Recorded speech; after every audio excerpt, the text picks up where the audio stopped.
Don Lemon. I tweeted something about him this morning. Did you? Can you bring it up while I look up the other thing I was going to show you? Yes. Basically, dude, Don Lemon was not ready. He had someone on there from Great Britain. Oh, great. That's what I was going to pull up. And he was talking about reparations. Yes. And this woman served him his little ass on a plate, boy. She was like, okay, yeah, bet. You want to do reparations, Don? All right, check this out. And she busted out all the receipts. Dude, we call them receipts now. They're not receipts. We call them receipts? Yeah, do you know why? No, why? Because Ray J went live on Instagram. I don't even have Instagram on my phone no more, so I was late on this. Mm-hmm. Ray J went live on Instagram, and he had a projector, like a fucking projector on the wall. And it's just like screenshots and conversations with Kanye and all this stuff where basically he says, he's going off on camera saying, I received $400,000 for the sex tape. Kim K received $400,000 for the sex tape. She signed my name on my deliverables because her mom was rushing her. He said her mom made us reshoot the scene, and then she watched and picked the one that was more favorable for Kim. I heard about that. All this stuff that was like always like alleged and rumored and assumed. Now he's like had the receipts. Receipts. I like that. So also I had read that she had made them shoot several different scenes. Is that what you were saying? That was part of it. Yeah. Yeah. So in other words, there's other tapes out there, which I guess Kim told Kanye to go confiscate. Like, hey, bro, give me the tapes. And she specifically asked him to, hey, give him all copies of the contracts, because allegedly this shit might be somehow, some way coming to bite them in the ass, where it's like mama was rushing because she needed her percentage, and you over here forging people's signatures. Wow. Ain't that some shit, boy? Dude, this planet's a joke. No one, Elon wants to go to Mars. The cultural rot.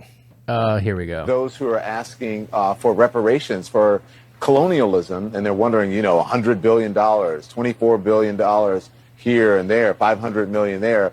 Some people want to be paid back, and members of the public are wondering, why are we suffering when you are, you have all of this vast wealth? Those are legitimate concerns.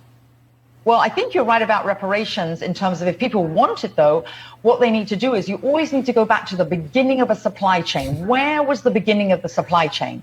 That was in Africa. And when across the entire world, when the slavery was taking place, which was the first nation in the world that abolished slavery? The first nation in the world to abolish it. It was started by William Wilberforce, was the British. In Great Britain, they abolished slavery.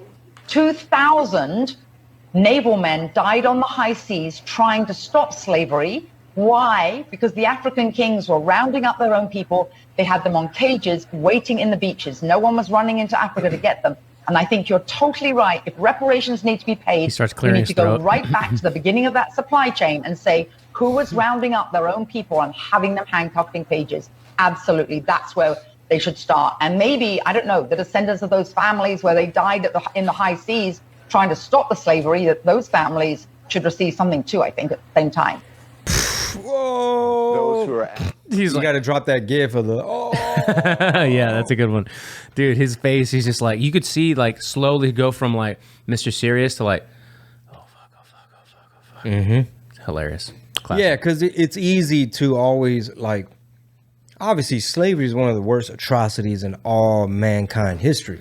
So anytime people present something that on the surface sounds righteous, like, well, the queen and the monarchy and the Brits and they got all this money, and what is the price tag on that? I mean, look at all the people that have been affected. And she's like, yeah, look at also, shouldn't the people that went to end it and died, shouldn't they get a little something too? Yeah, we've talked about this in the past too, and that's the first thing I always say, like, where did slavery start? Who initially sold slaves into slavery, and so on and so forth? It's like people don't want to hear it. Like, guys, what are you doing here? Like, we're supposed to be learning more about this stuff, not forgetting what we learned in history class or changing it. Yeah, it's all information war.